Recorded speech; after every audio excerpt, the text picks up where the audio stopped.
Bismillahirrahmanirrahim. Assalamu alaikum warahmatullahi wabarakatuh. Dear students, welcome to Study Time for All. I am your tutor Adnan Ghani Bhatt. Virtual university of Pakistan English 101 की next video की तरफ आगे बढ़ते हैं। इससे पहले आपसे गुजारिश है कि अगर आपने study time for all channel को सब्सक्राइब नहीं किया तो इसको सब्सक्राइब करें और साथ बेल आइकन के बटन को दबा दें ताकि नई आने वाली वीडियोस के नोटिफिकेशंस आपको बर वक्त मिल सकें। इससे पहले हम आप तक 10 लेसन्स की वीडियोस आप तक पहुंचा चुके हैं और 11वें लेसन का पार्ट 1 भी आपके लिए रिकॉर्ड हो चुका है।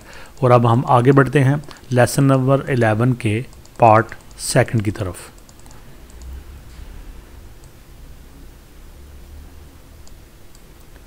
Lesson number 11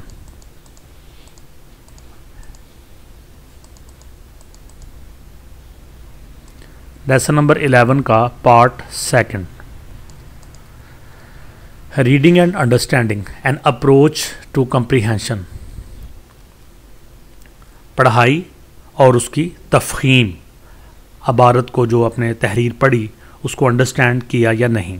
N approach to comprehension, तफहीम अबारत के हवाले से एक नुक्ता नज़र। अप्रोच का मतलब होता है नुक्ता नज़र, रास्ता, तरीका। तो कम्प्रीहेंशन का एक तरीका या कम्प्रीहेंशन की अप्रोच तफहीम अबारत के हवाले से आपका कोई एक नुक्ता नज़र। You have probably realised by now that everything you learn in this course is geared towards the end of writing and understanding English and nothing is merely an exercise learned for examination purposes. अब तक आपको ये एहसास हो चुका होगा कि जो कुछ भी इस कोर्स में आप पढ़ रहे हैं इसको ख़ास तौर पर इंग्लिश की राइटिंग और तफहीम के लिए बनाया गया है और ये महज इम्तहानी मकासद के लिए एक्सरसाइज या मश्क के तौर पर जो आपका सिलेबस है उसको तैयार नहीं किया गया, बल्कि इसको इंग्लिश को समझने, इंग्लिश की राइटिंग को, रीडिंग को समझने के लिए तैयार किया गया है। What we call comprehension exercises are in fact a test of this understanding. और लेसन में जहाँ मुख्तलिफ़ जगहों पर कम्प्रीहेंशन एक्सरसाइजेज आती हैं तो इनका मकसद महज जो आपने पढ़ा उसको आपको समझ आई या नहीं, तफहीम अबारत आपको उसमें आप कामयाब हो सके या नहीं, ये उसका महज एक टेस्ट होता है। आप till now you have been dealing with computer related passages. अब तक आप जो कंप्यूटर के रिलेटेड मुख्तलिफ पैराग्राफ हैं वो आपको दिए जा रहे हैं। Now we will shift gear, अब हम अपना गियर बदलेंगे and make you look at other kinds of reading material, और आपको मुख्तलिफ किस्म का और किस्म का जो पढ़ने के लिए मवाद है वो फ्राहम करेंगे। The pieces of writing we use will be of 2 varieties. जो तहरीरें, पीसीज ऑफ राइटिंग तहरीरें, जो तहरीरें हम आपको पेश करेंगे वो 2 किस्म की होंगी, इमेजिनेटिव तहय्युलाती एंड प्रैक्टिकल और अमली। The imaginative passage will be a piece of creative writing. तहय्युलाती जो मटेरियल होगा ये क्रिएटिव राइटिंग के लिए मटेरियल होगा। तहलीक करते हैं, जो आप मुख्तलिफ़ किस्म के अफसाने लिखते हैं, ड्रामे लिखते हैं, नावल लिखते हैं, इसको क्रिएटिव राइटिंग कहते हैं। An extract from A novel, ये किसी नावल से कुछ खुलासा हो सकता है, और ए शॉर्ट स्टोरी या किसी अफसाने से dealing with A fictional situation, जिसमें अफसानवी या फिर फ़र्ज़ी किस्म की सूरत हाल पेश की होती है। It could alternatively be a poem, या फिर मुतबादल के तौर पर ये एक नज़म भी हो सकती है। In answering the question you will show that you can understand what the writer is talking about. और सवालात के जवाब देते हुए आप ये बताएंगे कि जो राइटर जो भी अपनी तहरीर के अंदर आपको कह रहा है कि आप उसको समझ पाए या नहीं। Not just on this surface but also the subtleties and implications, और महज सतही तौर पर आप उसको समझ पाए या उसके अंदर जो लतीफ़ किस्म के ख्यालात और जो असर अंगेज़ चीज़ें जो कि बज़ाहिर नज़र नहीं आ रही आप उनको भी समझ पाए या नहीं। You will also need to say something about how the writer is getting his point over, the effectiveness or otherwise of the way he uses words, images, sentences to create particular effects.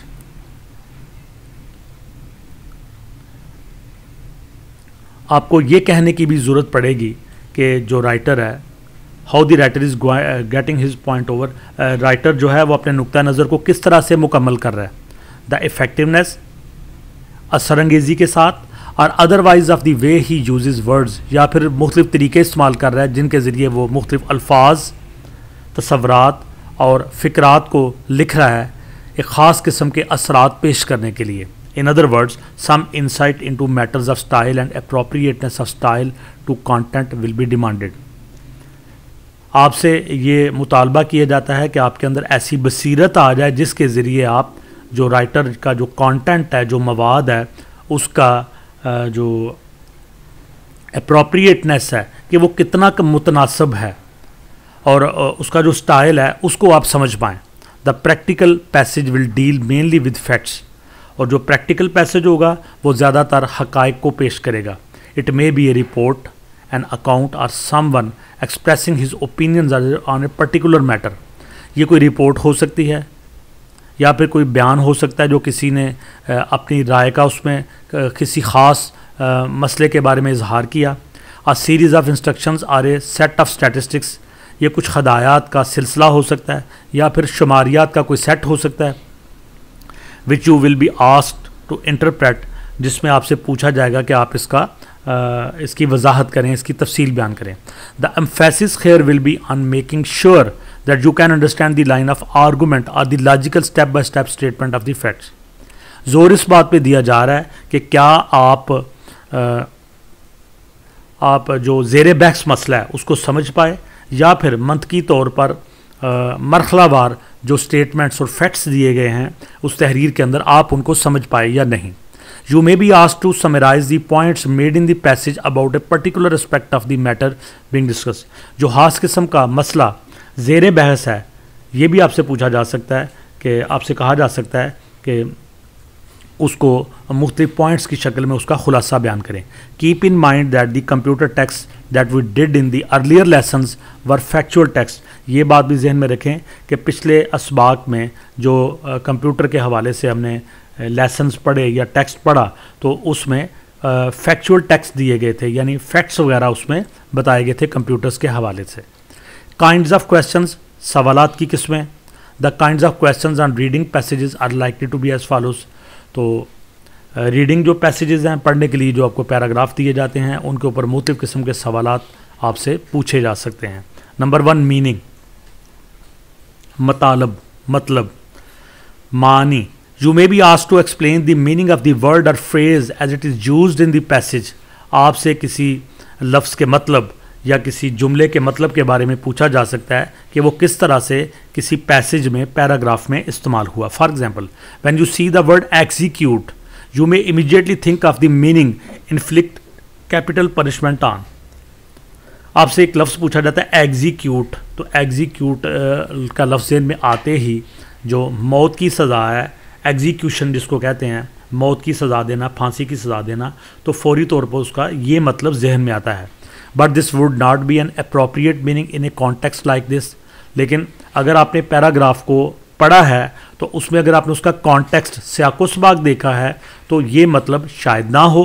To execute the plan for redevelopment of the town we will call for the support of all citizens. अगर ये sentence लिखा हुआ है और execute का लफ्ज़ इसमें इस्तेमाल किया गया है, to execute the plan for redevelopment of the town, किसी टाउन या कस्बे की दोबारा से डेवलपमेंट के लिए कोई मंसूबा शुरू करना।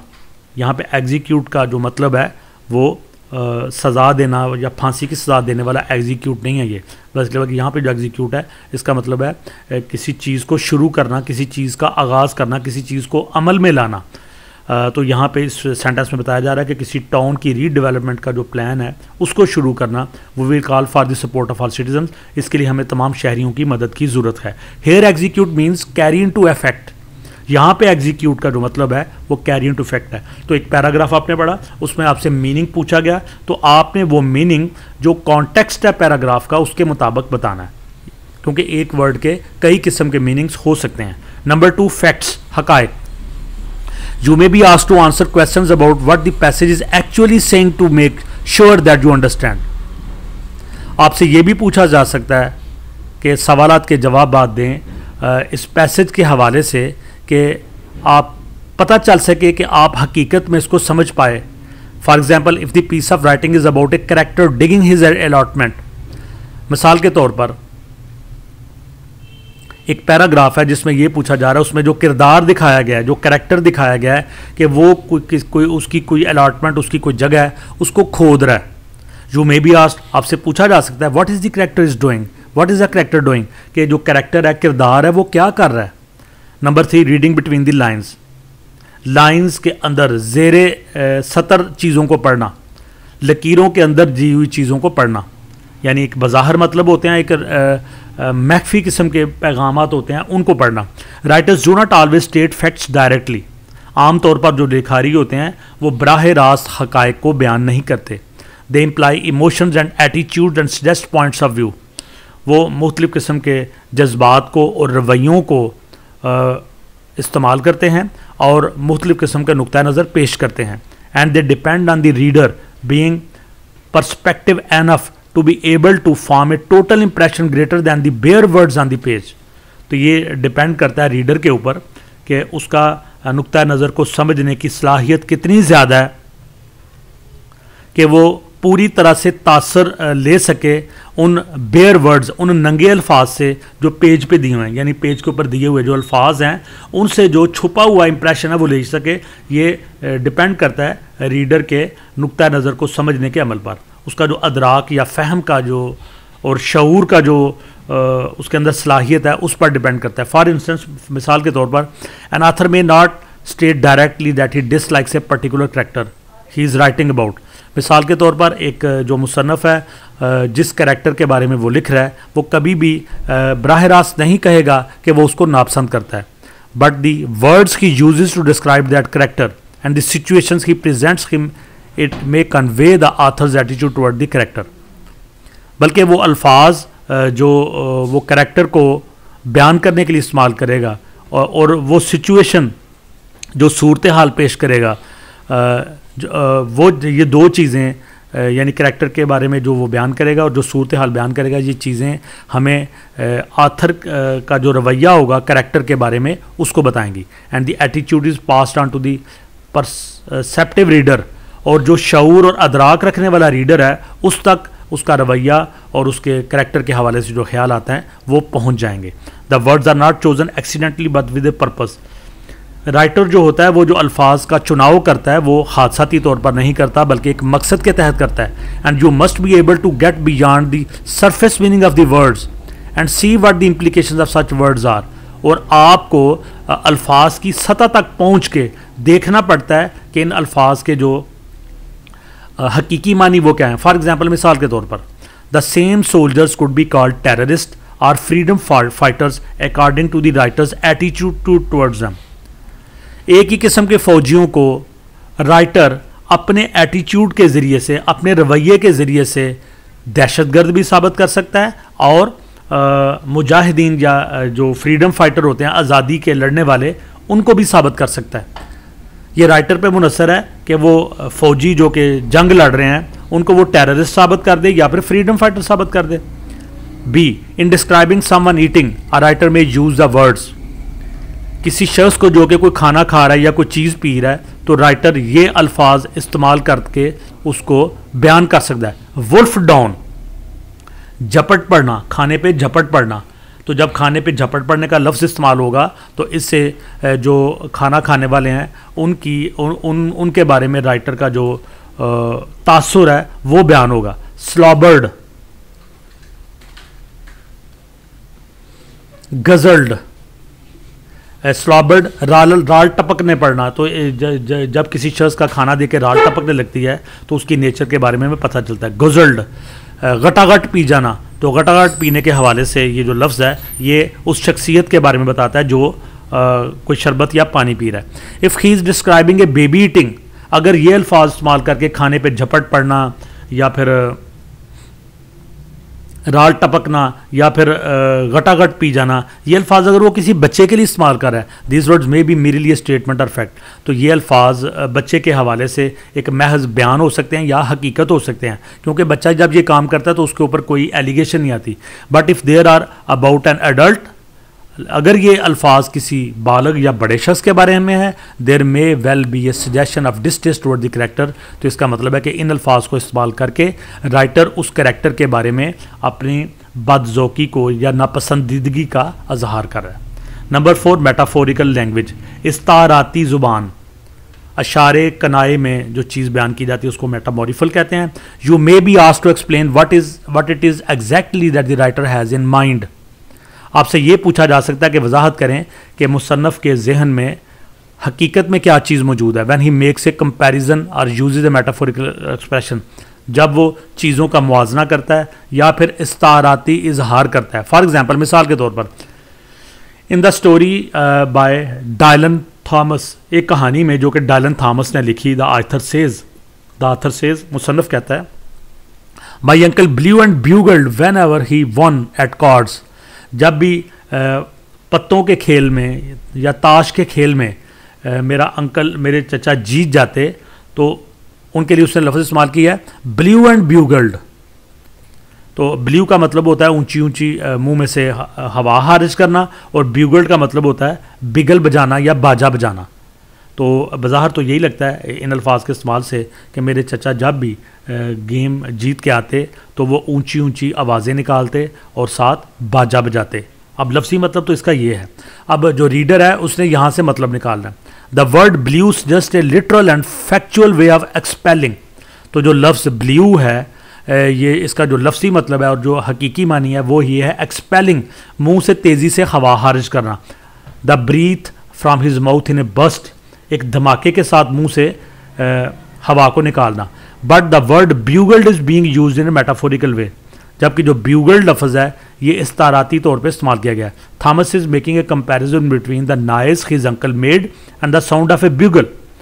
तो थॉमस एक कंपैरिजन पेश कर रहा है जो शोर उसके चचा जीतने के बाद घर आके फतह की नशे में मनाते हैं, जो शोर मचाते हैं, और जो ब्यूगल की या बिगल की आवाज़ होती है, उनका आपस में कंपैरिजन कर रहा है। He is trying to make more vivid to our imagination, वो हमारे तहय्युल के अंदर इस बात को ज़्यादा वाजे करके बता रहा है the kind of noise his uncle made, कि उसके चचा किस किस्म का शोर मचाते हैं। The word bugled suggest things like high pitched, strident, sudden and loud, perhaps even triumphant. तो लफ्ज़ ब्यूगल जब इस्तेमाल करता है तो इसका मतलब है हाई पिच्ड यानी इंतहाई तेज़ किस्म की आवाज़, स्ट्राइडेंट, सडन एंड लाउड, अचानक और बड़े जो है ना वो ऊंची किस्म की आवाज़, परहैप्स इवन ट्रिम्फेंट, हत्ता कि वो जो फतह के नशे में लोग आवाज़ें मुंह से निकालते हैं वो आवाज़। These are ideas which this metaphorical use of the word conveys which otherwise a little word could not produce. तो ये जो मेटाफोरिकल लफ्ज़ का इस्तेमाल, इस्ताराती लफ्ज़ का इस्तेमाल जब राइटर करता है तो उसका जो असर होता है वो जब कोई आम किस्म का लफ्ज़ इस्तेमाल किया जाता है तो उसके ज़रिए से वो असर पैदा नहीं होता। नंबर 5, स्टाइल, अंदाज। Just as people are individual and different, जैसे कि लोग इनफरादी होते हैं और एक दूसरे से मुख्तलिफ होते हैं, so the way they right varies, लिहाजा जब वो लिखते हैं तो उनका स्टाइल भी मुख्तलिफ होता है। In addition a particular writer may write in different ways depending on what effects he is trying to achieve. इसी तरह से जो ख़ास राइटर होता है, ख़ास लिखारी होता है, वो मुख्तलिफ स्टाइल में लिखता है और इसका दारोमदार इस बात पर होता है कि वो लिखाई अपनी तहरीर के जरिए से क्या चीज़ हासिल करने जा रहा है। For example, he may use very flowery language if he is trying to create atmosphere. अगर वो कोई फ़िज़ा तहलीक करने की कोशिश कर रहा है अपनी राइटिंग में तो वो फ्लावरी लैंग्वेज इस्तेमाल करता है, बड़ी नरमो नाजुक किस्म की, खूबसूरत किस्म की लैंग्वेज इस्तेमाल करता है। He may write a very simple if he is concern with getting important facts over. अगर वो इंपॉर्टेंट किस्म के फैक्ट्स दिखाने जा रहा है तो वो बड़ी सादा किस्म की लैंग्वेज इस्तेमाल करता है। He may have his tongue in his cheek, वो बाज़ औक़ात मज़ाक पैदा करने की भी कोशिश करता है। You may be asked to comment on the style of the passage you are studying.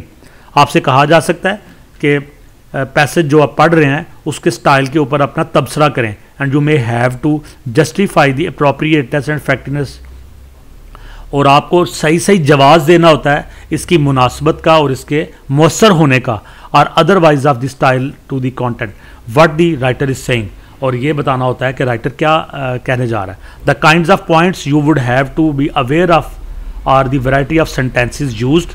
तो वो नुकात जिसके ऊपर आपको बाखबर रहना होता है, तो वो ये हैं कि किस किस्म की वैरायटी इस्तेमाल की गई फ़िक्रों की, the kinds of word chosen, किस किस्म के अल्फाज का इंतखाब हुआ, particular literary devices he uses, या वो ख़ास किस्म के अदब के हवाले से जो मुख्तलिफ़ किस्म की टेक्निक्स उसने यूज़ की. There are very important aspects of understanding writing. These are very important aspects of understanding writing. Writing को समझने के लिए बड़े ज़रूरी पहलू हैं and they will be discussed in greater detail in later units, और आने वाले यूनिट्स के अंदर इनको तफसील के साथ इनके ऊपर बहस की जाएगी. नंबर 6, समरी, खुलासा पेश करना. You may be asked to pick out certain facts in a passage relevant to a particular point. किसी खास नुक्ता के हवाले से खास पहलुओं को पिक करें. आपसे कहा जा सकता है कि किसी ख़ास नुक्ता के हवाले से पैसेज के अंदर कुछ जो ख़ास हक़ाइक़ हैं उनका चुनाव करें. You may be asked what do we learn about X physical appearance. X से मुराद कोई भी शख्स, तो कोई शख्स है जिसका नाम एक्स है, उसकी जो जिस्मानी सूरत हाल है, उसकी फ़िज़िकल अपीयरेंस है, हमसे पूछा जा सकता है कि इसके बारे में आप क्या जानते हैं. And you will have to search through the piece of writing to find all the details.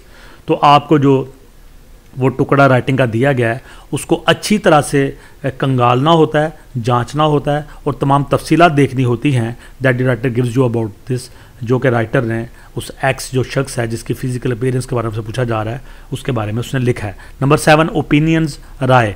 You may be asked to comment on the views expressed in the passage. तो पैसेज के अंदर जो व्यूज़ दिए गए, ख्यालात दिए गए, उनके ऊपर तबसरा करने के बारे में आपसे कहा जा सकता है. To say whether you think they are convincing, और आपसे पूछा जा सकता है कि क्या जो व्यूज़ या नज़रियात या ख्यालात दिए गए हैं पैसेज में क्या वो कायल करने वाले हैं. Are to give your own views on the topic, या आपसे कहा जा सकता है कि आप इन व्यूज़ के बारे में अपने व्यूज़ दें, अपने नज़रियात, अपने ख्यालात का इजहार करें. For example, if the passage is about homeopathy, अगर ये जो पैसेज है होम्योपैथी के बारे में, होम्योपैथी के तरीका इलाज है. यू में भी आज आपसे पूछा जा सकता है, do you think homeopathy is harmful, क्या आप बता सकते हैं कि जो होम्योपैथी है जो नुकसानदेह है. और you may be asked to develop और expand on an area of experience described in the passage, या फिर आपसे कहा जा सकता है टू डेवलप और expand on an area of experience described in the passage. Passage के अंदर जो एक्सपीरियंस बयान किया गया उसके ऊपर अपने ख्यालात का इज़हार करें, but this time treating it from A personal point of view, और इसमें आप अपना जो ज़ाती नुक्ता नज़र है वो पेश करेंगे. फॉर एग्जांपल, मिसाल के तौर पर, the passage may be about the working conditions. जो पैसेज दिया गया है वो किसी वर्किंग कंडीशन के बारे में, यानी कुछ लोग किसी जगह पे काम कर रहे हैं तो उसके बारे में पैसेज हो सकता है. And you may be asked, और आपसे पूछा जा सकता है, comment on the conditions under which you work. उन हालात के ऊपर तबसरा करें जिसमें आप काम करते हैं. Indicating the area in which you think improvements could be made, और ये भी बताएं कि कौन कौन से शोबे में मुख्तलिफ़ किस्म की जो इम्प्रूवमेंट्स हैं, बेहतरियाँ हैं, वो लाई जा सकती हैं. These are the main kinds of questions and approaches. ये मुख्तलिफ़ किस्म के सवालात हैं या फिर नुक्ता नज़र हैं जो are likely to be asked, जो आपसे पूछे जा सकते हैं. There may be others, but if you become acquainted with these types of questions, और भी सवालात और भी नुक्ता नज़र है जो पूछे जा सकते हैं. लेकिन अगर ये जो ऊपर डिस्कस किए गए आप इनसे शनासा हो जाते हैं इस किस्म के सवालात से, एंड टेक्स्ट और इस किस्म के मतन से, एंड कैन अंडरस्टैंड दैम, और आप इनको समझ जाते हैं, you should be well prepared confident. तो आप वेल प्रिपेयर्ड होंगे और आप कॉन्फिडेंट होंगे. Listing. It is important when reading to recognize and understand the relationship in which sentences and groups of sentences combine to present information. ये बहुत अहम है.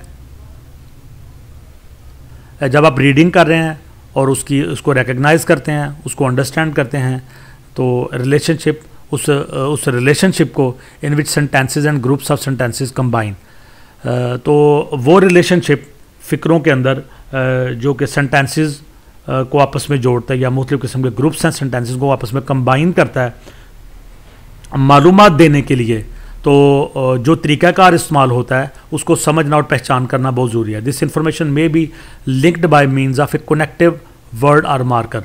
तो ये जो मालूमात होती हैं ये मुख्तलिफ़ किस्म के कनेक्टिव वर्ड्स होते हैं, जोड़ने वाले अल्फाज होते हैं, उनको मार्कर भी कहते हैं.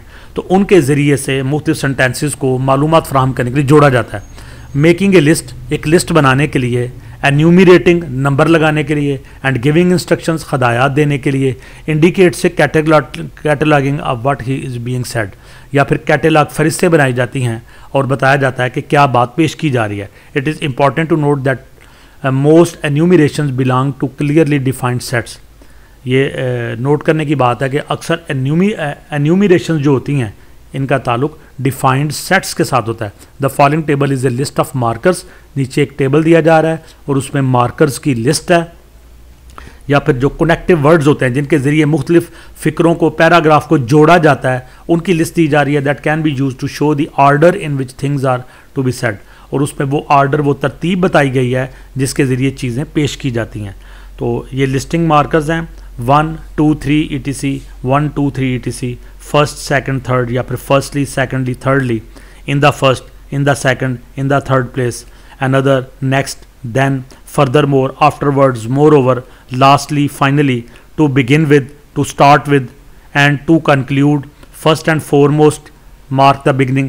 First and most important, first or most importantly of a descending order. Above all marks the end of.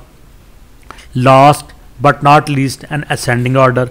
There are many ways of showing sequential relationship.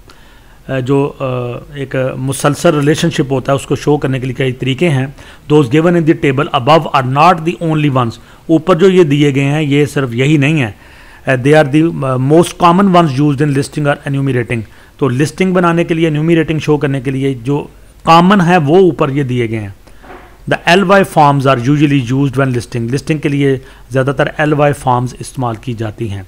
तो ये जो मार्कर्स हैं इनके ज़रिए से मुख्तलिफ सेंटेंसेस को और मुख्तलिफ पैराग्राफ्स को जोड़ के इंफॉर्मेशन को कन्वे किया जाता है।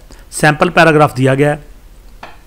More and more police departments have no sophisticated devices to help control the increasing crime rate.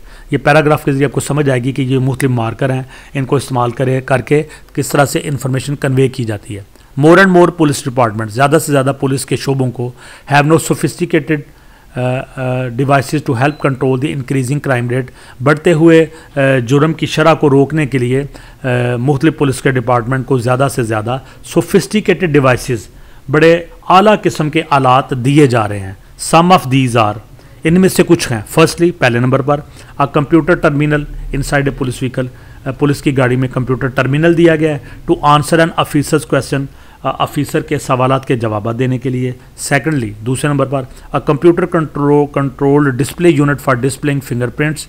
And thirdly, दूसरे नंबर पर उनकी गाड़ियों के अंदर, पुलिस की गाड़ियों के अंदर एक कंप्यूटर के ज़रिए कंट्रोल होने वाला डिस्प्ले यूनिट दिया गया है जिसके ऊपर फिंगरप्रिंट डिस्प्ले होते हैं, उंगलियों के निशानात दिखाए जाते हैं।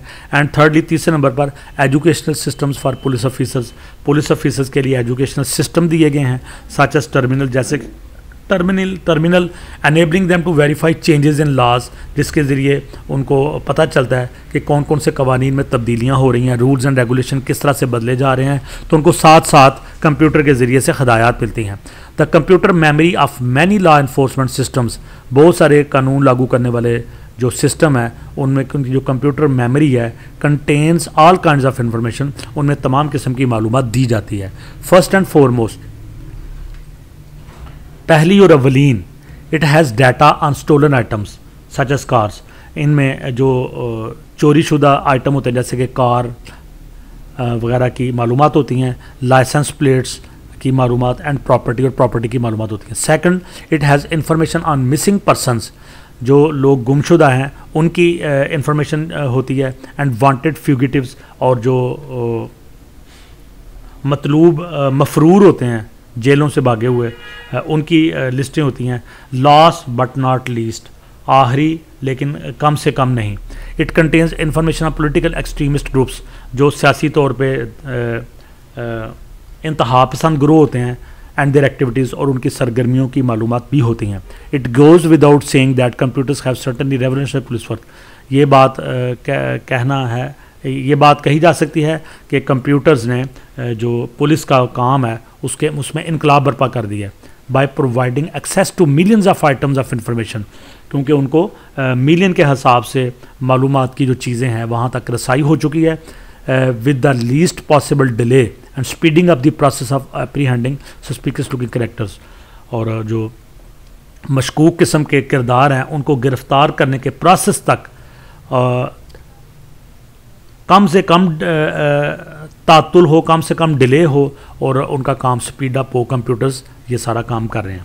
तो ये जो पैराग्राफ है इसके अंदर मुख्तलिफ़ किस्म के जो मार्कर्स हैं या कनेक्टिंग वर्ड्स हैं उनका इस्तेमाल इसके अंदर किया जाए। जैसे ये है फर्स्टली, सेकेंडली, थर्डली, इसी तरह से first and foremost, second, last but not least. तो ये सारे के सारे लिस्टिंग मार्कर्स हैं जिनके ज़रिए से हमें इंफॉर्मेशन दी गई। Exercise 1, the following paragraph is an excerpt from a passage you have read earlier. तो नीचे ये पैराग्राफ दिया गया है जो कि एक्सर्प्ट, जो एक इक्तबास है उसमें से जो कि आप पहले पढ़ चुके हैं। व्हाट इज़ ए कंप्यूटर, और जिसका नाम है व्हाट इज़ ए कंप्यूटर। ये पिछले लेसन में कहीं पे हमने पढ़ा था व्हाट इज़ ए कंप्यूटर। तो वहाँ से एक इक्तबास दिया गया है। Y reading this paragraph underline the listing markers. तो इस पैराग्राफ को पढ़ के इसमें जो लिस्टिंग मार्कर्स हैं उनको अंडरलाइन करें। Computers are thought to have many remarkable powers. Computer के बारे में ख्याल किया जाता है कि इनमें बहुत ज़्यादा ताकत होती है। However most computers whether large और स्मॉल हैव 3 बेसिक कैपेबिलिटीज़। ताहम अक्सर कंप्यूटर बड़े हों या छोटे उनमें 3 बड़ी सलाहियतें होती हैं। First, computers have circuits for performing arithmetic operations. Computer के अंदर मुख्तलिफ सर्किट होते हैं जो रियाजी के ऑपरेशंस करने का काम करते हैं, such as addition, subtraction, division, multiplication, exponentiation. मिसाल के तौर पर एडिशन करते हैं, सब्ट्रैक्शन करते हैं, डिवीजन, एक्सपोनेंटेशन करते हैं। Second, computers have a means of communicating with the user. दूसरे नंबर पर कंप्यूटर्स के अंदर ऐसे ज़राए होते हैं जिसके ज़रिए वो अपने यूज़र के साथ कम्युनिकेट करते हैं। After all, if we couldn't be of much use. Third, तीसरे नंबर पर computers have circuits which can make decisions. Computer के अंदर ऐसे सर्किट होते हैं जो कि डिसीजन करते हैं। The computer can only decide 3 things. Computer सिर्फ 3 किस्म की चीज़ें डिसाइड करते हैं। Number 1, is 1 number less than another. आया एक नंबर दूसरे से छोटा है। Number 2, are 2 numbers equal. आया दोनों नंबर बराबर हैं। एंड, और number 3, is 1 number greater than another. आया एक नंबर दूसरे बड़ा है। तो इसके अंदर जो मार्कर्स यूज़ हुए हैं, लिस्टिंग मार्क्स, वो आपने बताने हैं। एक्सरसाइज 2 दी गई, complete the following paragraph by filling in the blanks with appropriate listing markers. तो ये एक एक्सरसाइज दी गई है, इसको गौर से अच्छी तरह पढ़ें और इनके अंदर ये ऊपर जो लिस्टिंग मार्कर्स दिए गए हैं इनकी हेल्प से आप इसको कंप्लीट करें। तो ये आपके लिए एक्सरसाइज है जो कि आपको लिस्टिंग मार्कर को समझने के लिए मदद देगी। तो जी स्टूडेंट्स, यहाँ पे हमारे आज के लेसन का खात्मा हुआ, लेसन नंबर 11 का पार्ट 2। उम्मीद करते हैं कि आप अच्छी तरह से ये जो भी आपके लिए तैयार कर रहे हैं उसको समझ रहे होंगे और आपके लिए ये मुमदो मुआवन ये वीडियोस होंगी। आपसे गुजारिश है कि वीडियो को लाइक करें, कमेंट्स दें, दोस्तों के साथ शेयर करें और study time for all channel को सब्सक्राइब करने के साथ साथ बेल आइकन के बटन को दबा दें ताकि नई आने वाली वीडियोस की नोटिफिकेशन आपको बार बार मिल सकें। इंशाल्लाह नेक्स्ट वीडियो में लेसन नंबर 12 के साथ आपसे दोबारा मुलाकात होगी। तब तक के लिए अल्लाह हाफ़िज़।